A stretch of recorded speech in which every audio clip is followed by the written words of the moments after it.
Allen Company, 47 years young and a proud sponsor, wishes OOIDA all the best as you celebrate 50 years.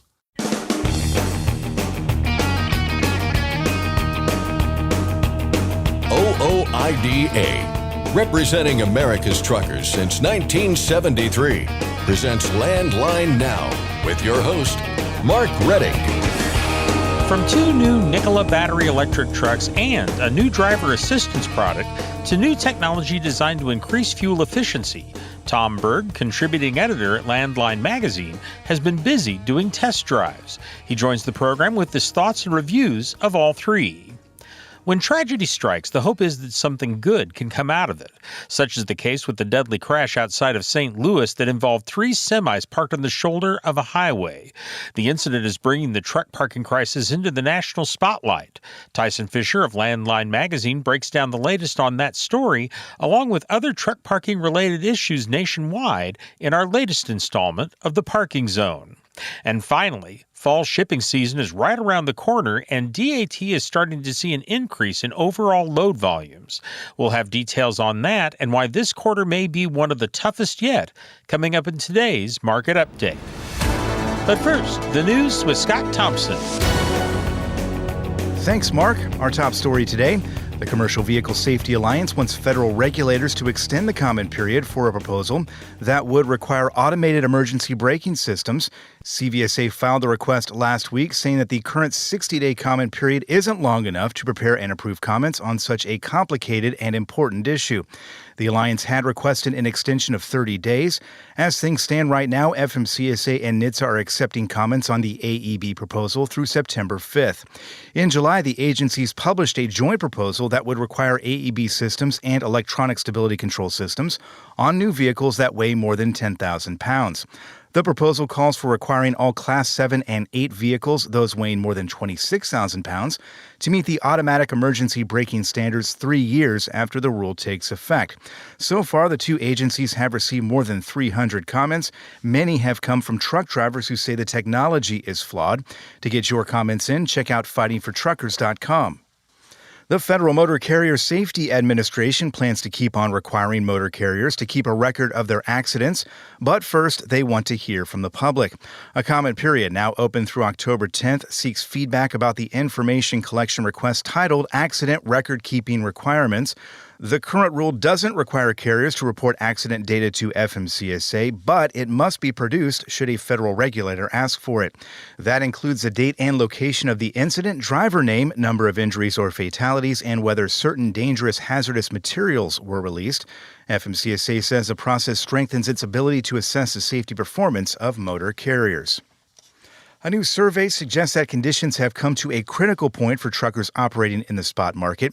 Bloomberg and Truckstop polled owner-operators and small fleets who largely said the uncertainty about when rates will recover is making it increasingly more challenging for them to operate as independent carriers amid lower demand. Carriers polled were mostly split on where spot rates, excluding fuel surcharges, are headed following the average 19% drop in the second quarter. About 39% of respondents expect spot rates to rise in the next 3 to 6 months. About a quarter see them declining, and about 10% said they plan to leave the industry in the next 6 months. That's double the total from the previous survey done early in the year. In its latest short-term outlook, the Energy Information Administration expects U.S. crude oil production to reach new heights in the coming months. The agency forecasts production to surpass 12.9 million barrels a day for the first time in late 2023. By early 2024, that number should exceed 13 million barrels per day. Meanwhile, EIA expects the Brent crude oil price per barrel to approach $90 in late 2023. As a result, the agency expects average fuel prices to be around $4.30 a gallon by the end of this year, a revision up from previous forecasts. The International Brotherhood of Teamsters is calling for changes to U.S. bankruptcy laws. It's in response to yellow filing for Chapter 11 protections earlier this week. In a statement, Teamsters General President Sean O'Brien said when big companies fold, its workers get left behind when they should be at the front of the line to be paid and protected for the sacrifices they make to American employers. The union argues that U.S. bankruptcy laws should be reformed to protect collective bargaining agreements and worker retirement plans, which can be terminated by a bankrupt company company or by a new buyer who acquires a company out of bankruptcy. Some 22,000 Teamsters members lost their jobs when Yellow folded. The Truck Parking Safety Improvement Act in the House has added another co-sponsor. Representative Jennifer Wexton of Virginia is the latest Democrat to sign on, bringing the total number of co-sponsors from both sides of the political aisle to 30. Reintroduced earlier this year by Representative Mike Bost of Illinois, H.R. 2367 would allocate $755 million over a 3-year period toward truck parking projects nationwide. A companion bill in the Senate, which also has bipartisan support, has 7 co-sponsors right now. To contact your lawmaker and help get this issue over the finish line, check out fightingfortruckers.com. Georgia's governor wants to take a run at nuclear verdicts in the state. The Associated Press reports that Governor Brian Kemp told the Georgia Chamber of Commerce in a speech that current laws make it too easy to bring frivolous lawsuits against Georgia business owners, which then drive up the price of insurance and business costs. He specifically mentioned trucking companies, saying many can't afford the insurance they're offered or can't find a carrier altogether, adding that business owners often live in fear of being sued for, quote, ridiculous claims on their property. Opposition to nuclear verdicts is nothing new in Georgia. In 2005, Georgia lawmakers capped non-economic damages, including pain and suffering, in a tort reform law, but the state Supreme Court overturned it in 2010. Governor Kemp's remarks suggest he's ready to take another run at this issue, something the Georgia Chamber of Commerce has expressed support for. An autonomous robo-taxi collided with a commercial truck in San Francisco earlier this week. Cruise reports that one of its self-driving taxis was following another car, which had turned to get around the truck. When the taxi tried to follow that car, it stopped when the truck started to move. Cruise says that the truck then hit the taxi's passenger side. Nobody was hurt, but Cruise is placing the blame on the truck driver in this case. Meanwhile, Waymo wants to expand its fleet in the Bay Area. As a California State Commission considers that request, they're weighing concerns. Emergency responders in particular are very concerned. During a hearing this week, San Francisco Fire Department Chief Janine Nicholson said the autonomous vehicles have been known to block lanes of traffic during emergencies. It's not our job to babysit their vehicles, and while they may have, folks back at their control center that are making suggestions, we have had vehicles on scene for 30 minutes at a time that we have had to babysit, and that's just unacceptable. KPIX News in the Bay Area reported on the hearing, noting that Cruise showed a video it created for first responders to help train them on how to deal with a driverless car in an emergency. Waymo spokesperson Rob Patrick told the panel it's already trained 2,500 first responders in California. The State Commission is set to vote Thursday on Waymo's bid to expand its fleet in San Francisco. And finally, Pilot Flying J has opened up the nomination process for its annual Road Warrior contest. The honor goes to 3 professional drivers who go above and beyond to keep America moving. The grand prize winner gets $15,000. The second and third place winners get $10,000 and $5,000, respectively. Nominations are open through August 21st. Submissions should highlight the driver's contributions to the trucking industry, safe driving history, community involvement, miles driven, and other meaningful stories. Last year's grand prize winner was OOIDA Life member Dave Sweetman, a U.S. Army veteran with over 50 years and 5 million accident-free miles behind the wheel. That's Landline Now News for today. I'm Scott Thompson. Thanks, Scott. If you'd like to support the OOIDA Mary Johnston Scholarship, you can donate to the fund. Send tax-deductible donations to OOIDA Foundation, Inc., 1 Northwest OOIDA Drive, Grain Valley, Missouri, 64029. Next, Scott Thompson discusses several test drives with Landline Magazine's Tom Berg. Tyson Fisher joins us for another edition of The Parking Zone, and Ashley Blackford covers the latest on freight and rates with Robert Rouse of DAT. I'm Mark Reddick, and this is Landline Now. Thanks for listening. Be sure to like and subscribe.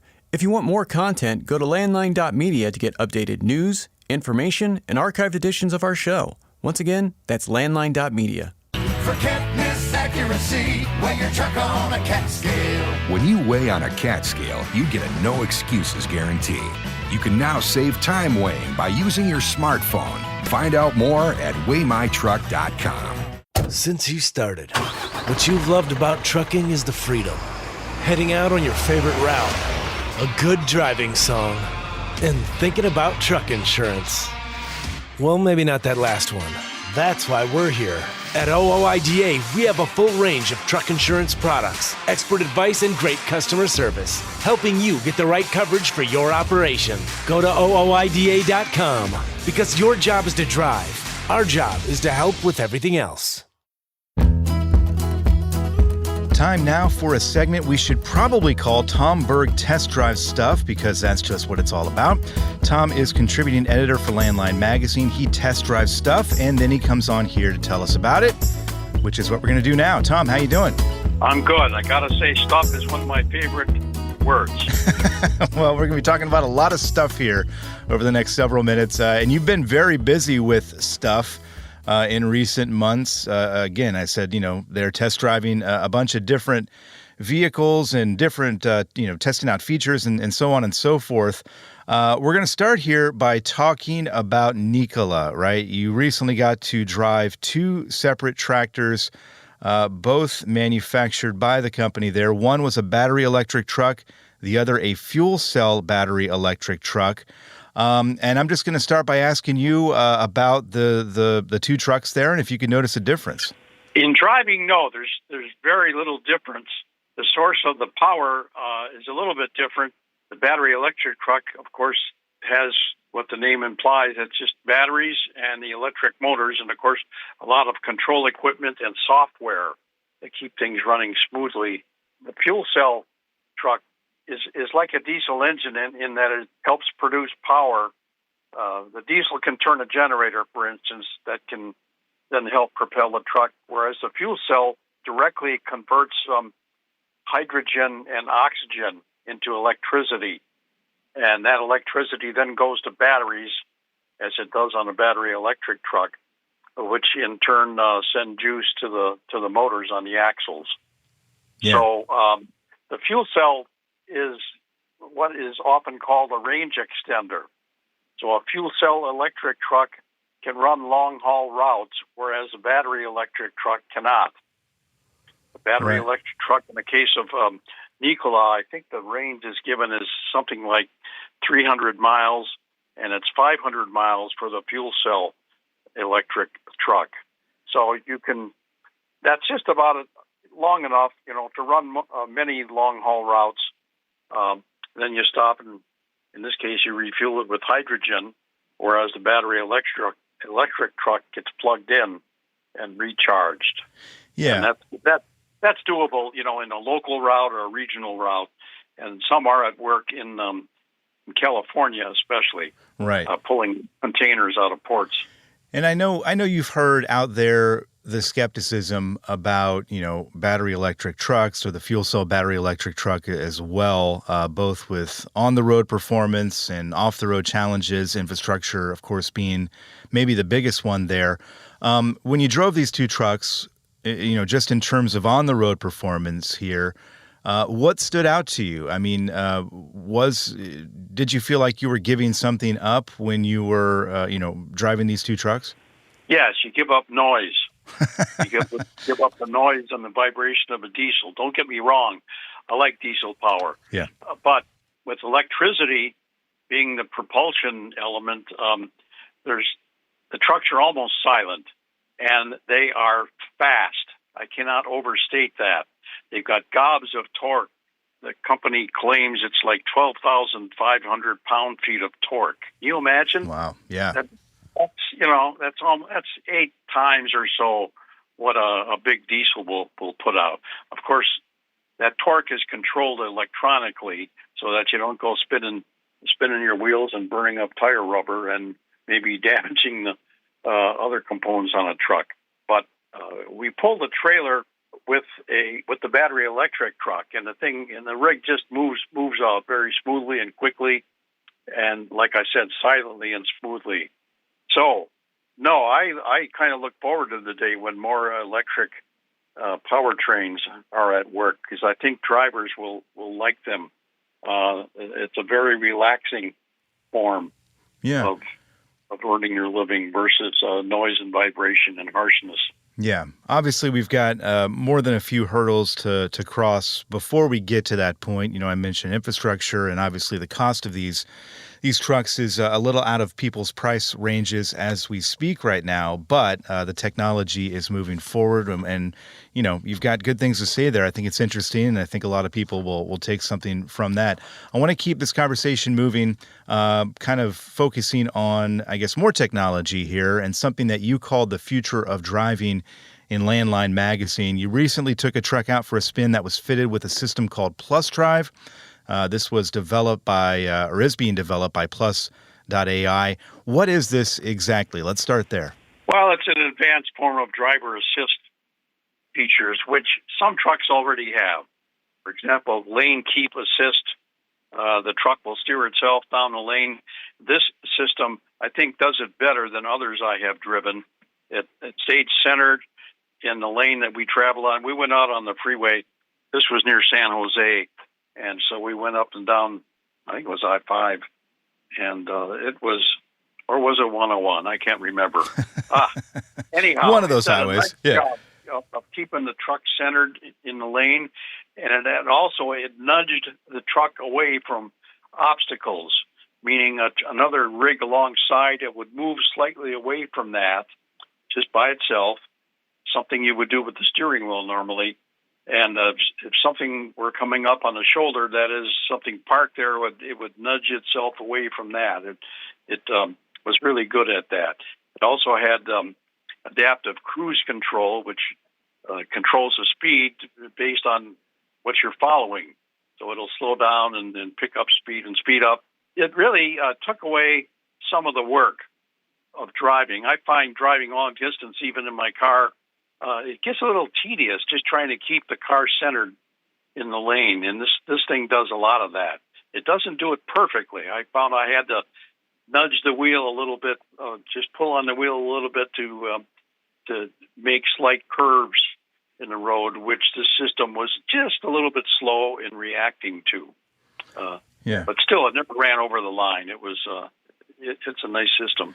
I mentioned the skepticism earlier with battery electric trucks, and I can kind of hear the skepticism already building, listening to you talk maybe out there with this idea of giving over control to a computer, a driver assistance program, what have you. I kind of admit I'm kind of in that camp. I'm pretty skeptical when it comes to things like this that do kind of take control away, so to speak.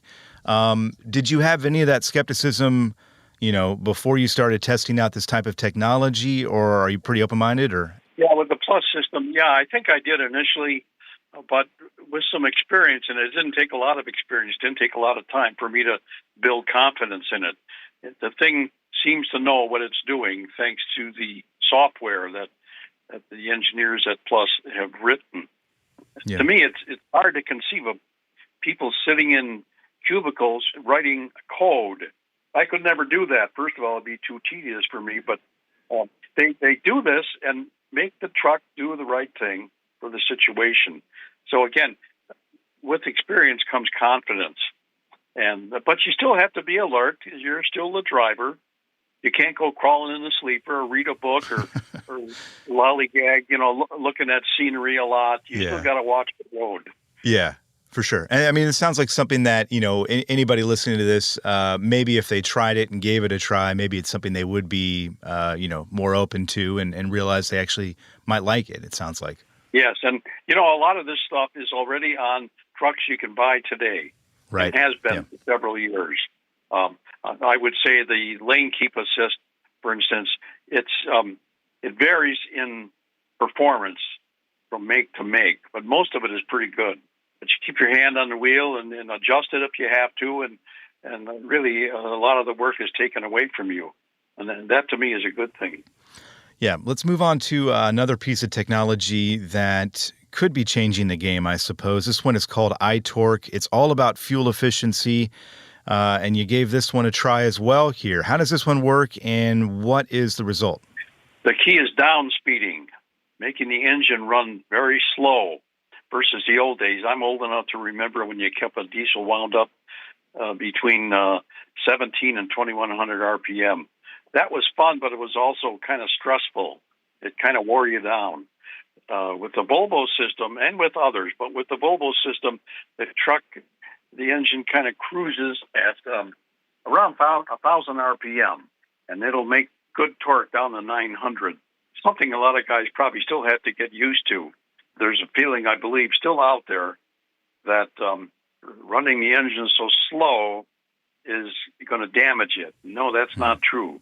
The engine is made to run slowly. So just let it do its work. But this thing, of course, it had an I-shift transmission that knew what it was doing, shifted properly and appropriately and smoothly.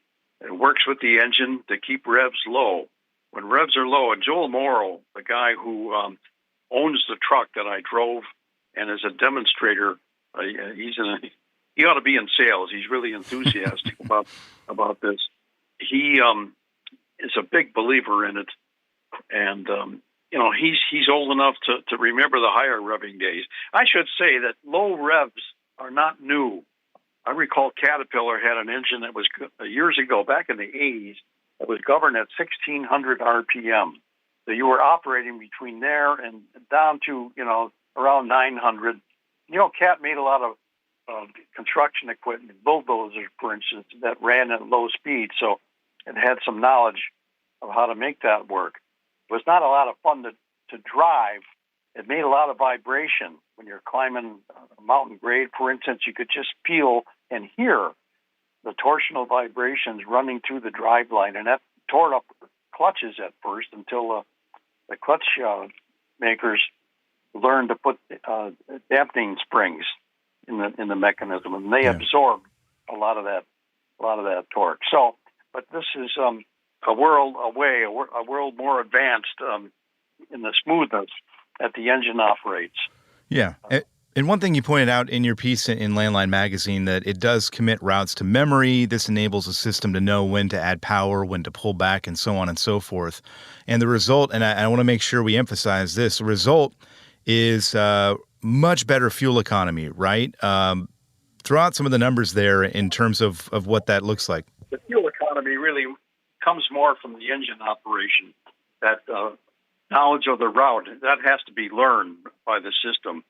Other systems know it through GPS, which to me is a little better. Mm-hmm. The low speed of the engine, the pistons pump up and down more slowly. They move less air. They create less friction in the crankshaft and all the bearings. And that is where your fuel savings come in. And I should point out, as I did in the article, that Joel Morrow is not a fuddy-dud. He breezes along at about 71, 72, 73 mile an hour in the 70-mile zone. So he's not unreasonable at all in how he drives. He's careful and all that, but it's the low speed of the engine, really, that saves a lot of fuel. And, of course, aerodynamics and all the other things. Yeah, it's amazing when you think about where we may be headed here. I mean, the future is here in a lot of ways, and we'll see this technology continue to evolve over the coming years and decades. And it's an interesting time, and it's coming whether we like it or not. Tom, we really appreciate you, again, test driving stuff and letting us know what's out there and what's coming. And we'll look forward to more pieces from you in Landline Magazine. Thanks, Scott. I enjoy doing this, and I love talking about it. Our thanks once again to Tom Berg, contributing editor at Landline Magazine. Tom's always taking out the newest trucks for spins and testing out the newest technology. So if you want to know what's coming down the pike, for better and sometimes worse, Tom's got you covered with his reviews. You can find those in basically every issue of Landline Magazine and at the landline.media website as well. We're about to run into a break, so we'll step aside for a moment or two, but keep that dial where it is, because there's more Landline now on the other side.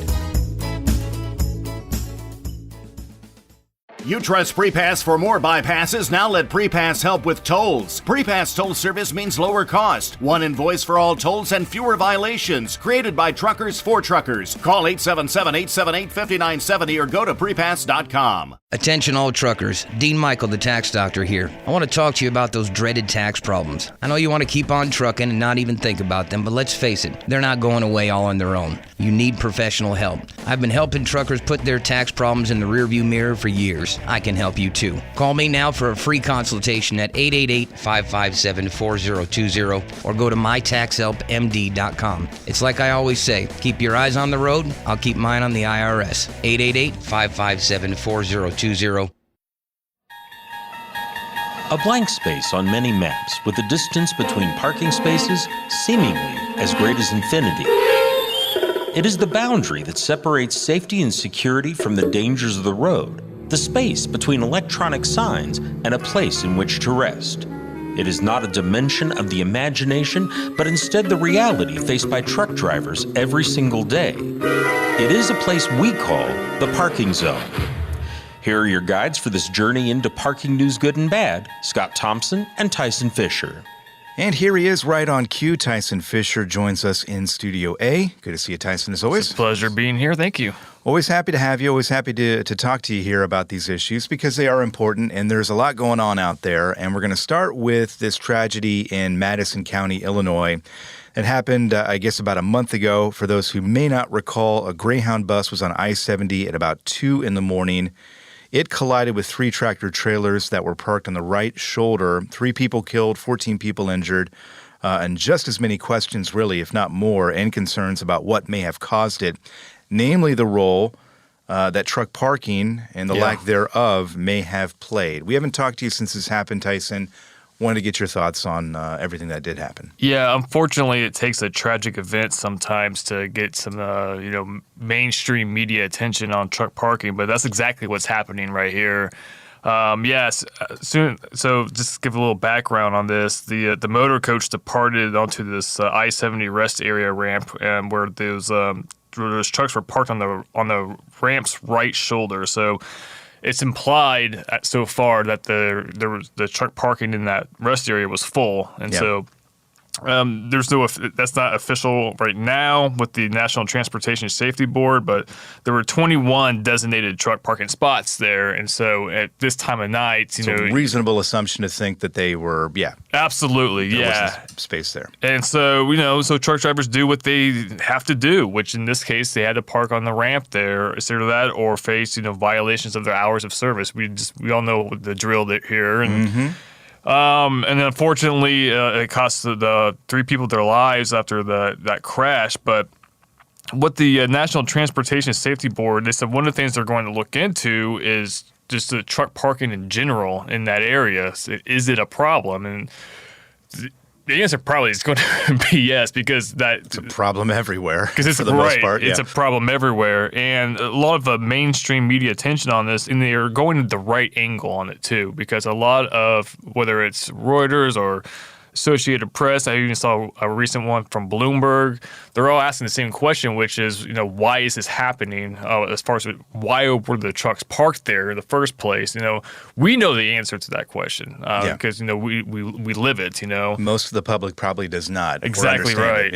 And so it's nice to see that mainstream media is really bringing that issue to the forefront, and so. They've they've interviewed a lot of people from OOIDA. I know Louis Pugh, vice president, has been interviewed on this. So again, the attention is going to the right place. It's just a matter of, all right, so how much of this momentum can we keep? Yeah. Well, and as you pointed out at the top there, that is the hope when something horrible like this happens and people lose their lives and people's lives are changed forever. You hope that out of that comes some good. Right. And that is the hope, as you pointed out here with this, is that hopefully when this investigation gets going and gets wrapped up, there is a better understanding from everybody that this needs to be addressed. This isn't just a truck driver problem. Right. This is a problem for everybody because it is a safety problem and it could happen to anybody. Right. And and unfortunately, when it comes to these investigations, it can take up to a few years for them to be complete. So the question is, once this comes to a conclusion, would we have done something by then? Or if not, why not? And so a lot of questions still to be answered here. But the bottom line is, a couple of people lost their lives, and the result is we're having this conversation now. Yeah, and to your point there too, hopefully by that point, because this could take, I think, up to 3 years for the investigation to be concluded. The hope is by that point, we've got something like the Truck Parking Safety Improvement Act in law, right? And we're already working toward getting more truck parking spaces throughout the country because of that. Sure. Well, and speaking of the Truck Parking Safety Improvement Act, I just checked my emails and we picked up another co-sponsor. It looks like Nice. Jennifer Wexton, a Democrat out of Virginia, is the most recent to sign on to H.R. 2367, which again is the Truck Parking Safety Improvement Act. I think the total now is 30 co-sponsors, and so getting there. We're getting there, yeah. And so still a lot of work to be done. And don't forget the Senate companion bill is Senate Bill 1034, but you don't need to know all those numbers. All you need to do is go to fightingfortruckers.com. You go there, there's you can click where it says truck parking, and then there's a form that's basically you just need to sign.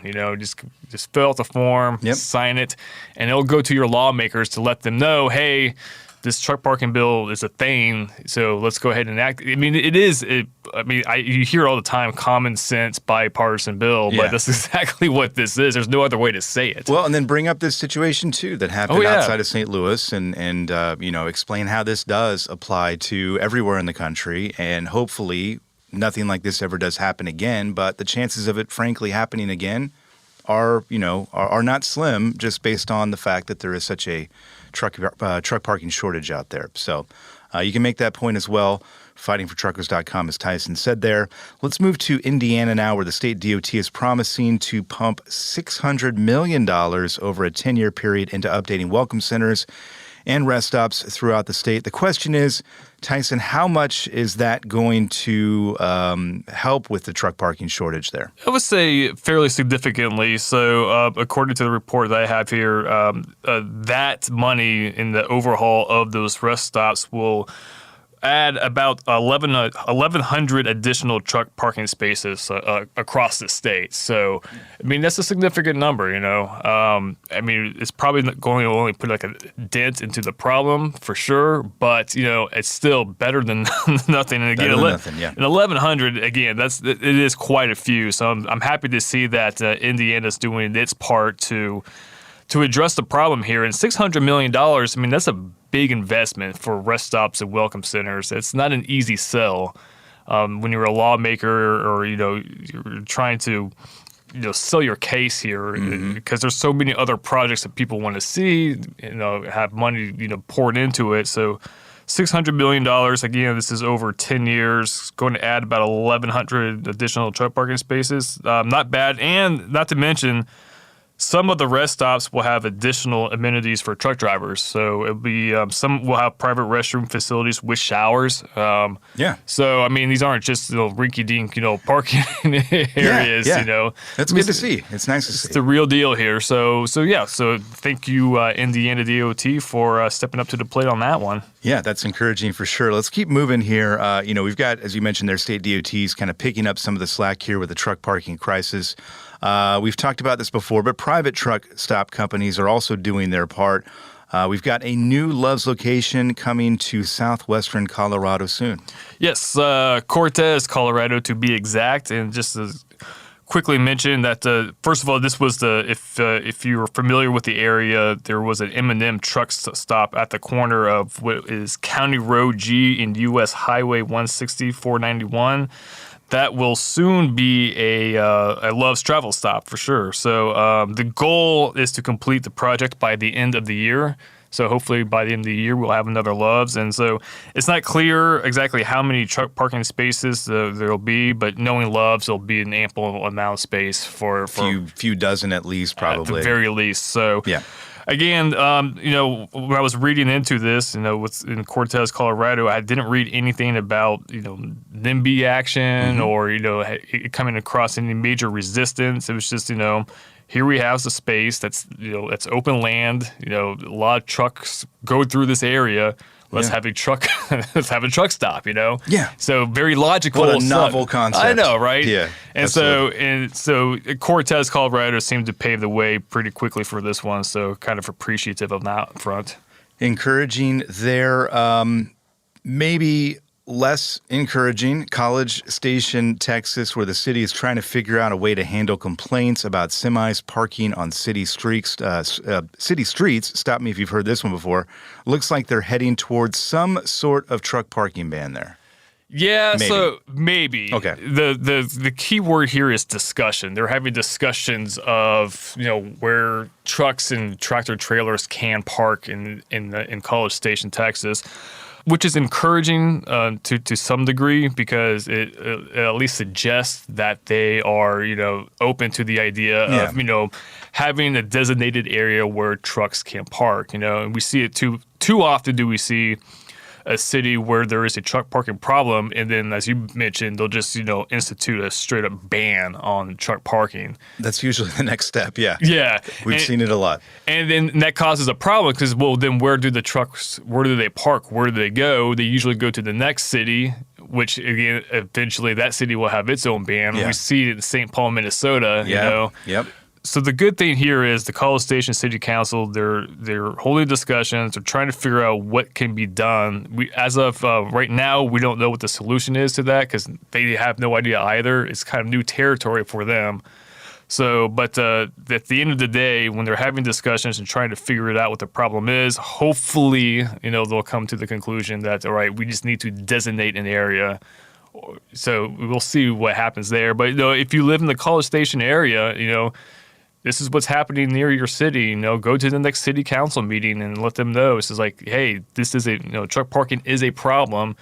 Yeah. Something needs to be done about it, and that thing is not an outright ban. And a lot of the time they'll accept written testimony as well. So, that's great advice to make sure you're getting involved there, to make sure they hear your side of the story as well as the other side, obviously, that is very vocal out there. Did want to talk really quickly here about Aurora, Colorado. Similar situation, it looks like there, where they're having discussions about this very issue as well. Yeah. So, again, this is a situation. The mayor of Aurora, Mike Kaufman, he said that the crisis of truckers parking illegally is the result of poor planning, is his words. Kind of refreshing. Kind of similar to what's happening in College Station, where there is a truck parking problem, and then rather than just say, okay, we just need to ban truck parking, there's an acknowledgement here, which is, we just didn't, we didn't plan, appropriately for this, and so now that we have the problem in front of us, it's time to do something. So that's like the good news of it. The bad news is that it doesn't look like the council is too much behind the mayor here. Lovely. Yeah. So what the mayor wants to do is that he wants to have a study to be completed to determine whether or what the city is capable in terms of economic development. And then that will kind of help pave the way towards what they can do with this truck parking problem. The only problem is many of the council members just don't want to study. They say it's just not necessary. So that's kind of the stalemate that we're at right now. What's going to happen in the future, not quite sure. But again, there's an acknowledgement that it's on them. This truck parking problem is on them. So now we need to do something about it. Yeah, and it's a problem that many cities throughout the country are dealing with. You mentioned St. Paul, Minnesota, Minneapolis obviously came before them, but it just it's a domino effect, and you've got to accommodate these people, right, and make sure they have a safe place to park. Costs money, obviously, and takes some time. But again, the solutions are not necessarily easy, but they need to be had and they need to be talked about. So, Tyson, we know you're keeping your finger on the pulse of all the truck parking issues out there, bringing a lot of these issues to light, and we appreciate it and look forward to talking to you again soon. Thanks for having me. For all things truck parking and more, check out Tyson's work pretty much every day at landline.media and in every issue of Landline magazine. We've got to take a break, but stick around because we've got more Landline Now right around the corner.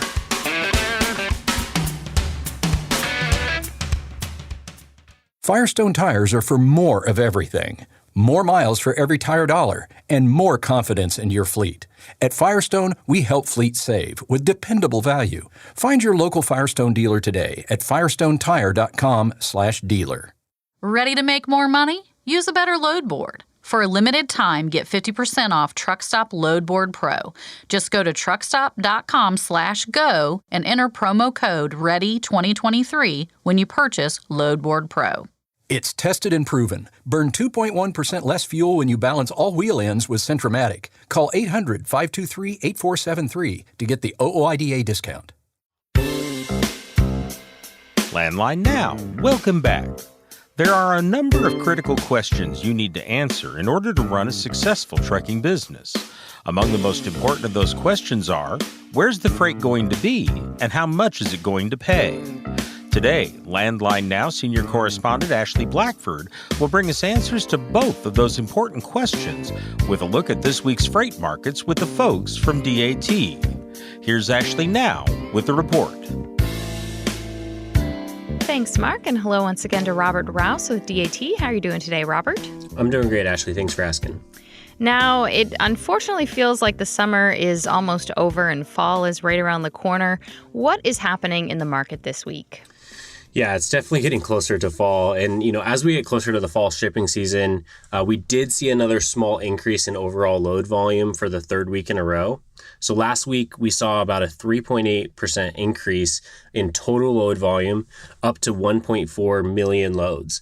When we look at the number of trucks on the DAT load board, for the second straight week, we saw a decrease by around 6% to 350,000, almost 351,000 trucks on the market.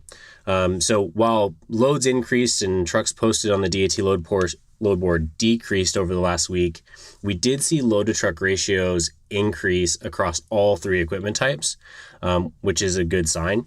But when we look at one example, looking at dry vans, load post volumes uncharacteristically increased in the first shipping week of the month, following last week's 3% gain for vans. For context, volumes are down about 36% year over year, but still about 20% higher than 2019, which is what we're still watching for. Carrier equipment posts dropped for the third week, and that resulted in the last week's dry van loaded truck ratio improving by 8% from 2.78 up to 3.01. And that's only the third time the dry van loaded truck ratio has been above 3 this entire year. So that's good news.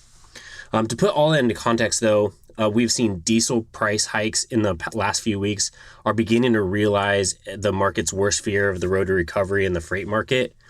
DAT's pessimistic modeling scenario was for this year to shape up just as it did in 2019, while on the optimistic side, forecasts called for an uptick in freight activity in the fall, coinciding with the peak shipping ahead of the retail shopping season.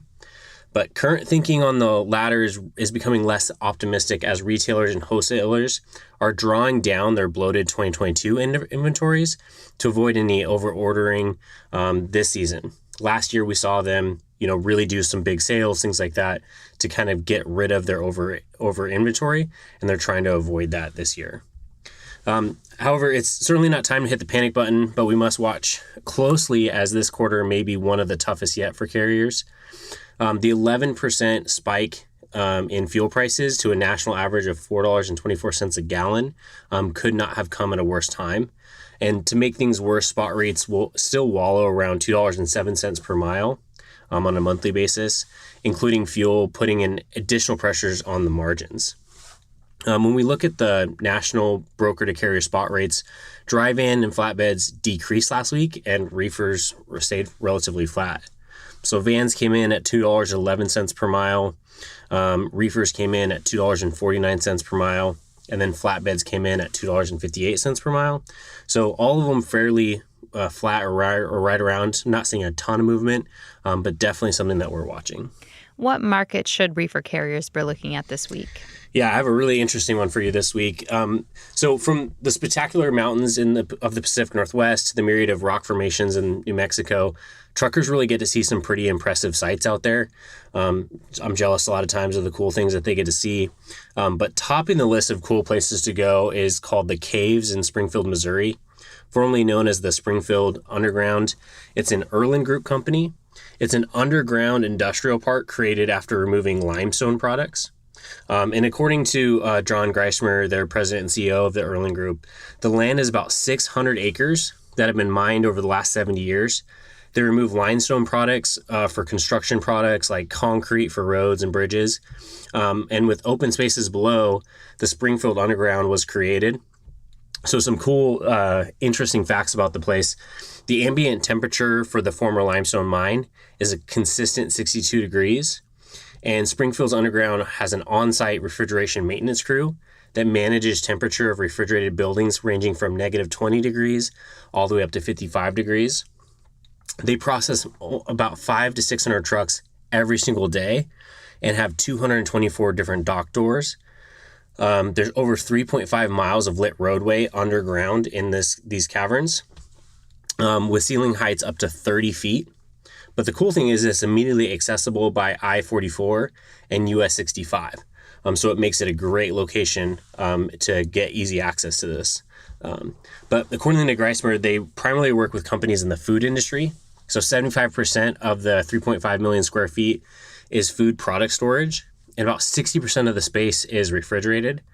The natural temperature of the warehouse is about 60 degrees, making it the energy efficient and ideal for storing foods like cheese and meats.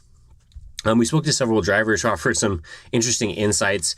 Some reefer carriers noted that trucks with long wheelbase configurations may have difficulty negotiating. There's some pretty tight turns. Others said that there's no cell phone service was problematic, especially with delayed loads, while one driver said there were about 1 billion pounds of cheese stored in the caves, enough cheese to last Americans for 17 years, which is just pretty fascinating. The great part about this particular market is that it consistently has freight going in and out of that market. So it's definitely a market for carriers to look at, especially if they want to get good rates coming in and good rates coming out. It's a great market to look at. Since we've continued to see low rates in the spot market, what tips or tricks do you have for carriers to stay profitable? Yeah, absolutely. The first step is to make sure that you know what your operating costs are per mile. It's important to remember that you need to take all your fixed costs, like your truck payment, insurance, and add it to your load's variable costs, like fuel, tolls, to find your break even and understand what that operating margin is. When we look at the current market, following a better June, when operating margins improved to about 9 cents per mile, the decrease in spot rates and surge in diesel prices in the last month added another 5 cents per mile in long-haul operating cost. So right now we're seeing an average about $1.80 per mile, and reducing August average gross profit margins to about 0 cents per mile. So we're seeing that really start to shrink as far as what the industry is doing. That's down 2 cents per mile in July. That's about the same as what we saw in July 2019 when the industry went through some pretty record high bankruptcies in the carrier space. So we want to try to see what we can do to help avoid a lot of that. One of the biggest expenses that every carrier has to manage is their fuel cost. And I've talked to dozens of veteran carriers, and they've all confirmed that speed and knowing your engine are the biggest contributors to your fuel consumption. So last year I spent a week on the road with Charmaine Jeffers. She's a longtime owner-operator. She spent about 20 years on the road. And she told me that the key tip that she gives all of her drivers is that if you're going 75 miles an hour down the road, you're literally throwing money out the window. So a common thing to think of is for every mile per hour above 65 miles per hour, your miles per gallon will decrease by about 0.1. So if you kind of think about it, if you drop that from 75 all the way down to 65 miles per hour, you're actually gaining about a mile per gallon in efficiency. And, over the long run, that can add up to anywhere from $40 to $60 a day. And across an entire month of driving, that really can help your bottom line. If our listeners want more information, where can they go for that? Yeah, absolutely. You can get the latest rate information at dat.com/trendlines, or look at the weekly market updates on the DAT blog. They're published every Wednesday. Check out and subscribe to the DAT IQ channel, where our analytics and forecasting team take deep dives into the freight markets each week with new episodes every Tuesday. All right. Wonderful. Thank you so much, Robert. Thanks, Ashley. That was Robert Rouse with DAT. Mark, back to you. Thanks, Ashley. That's our program for today. Thank you very much for joining us. I'm Mark Reddig, and this is Landline Now.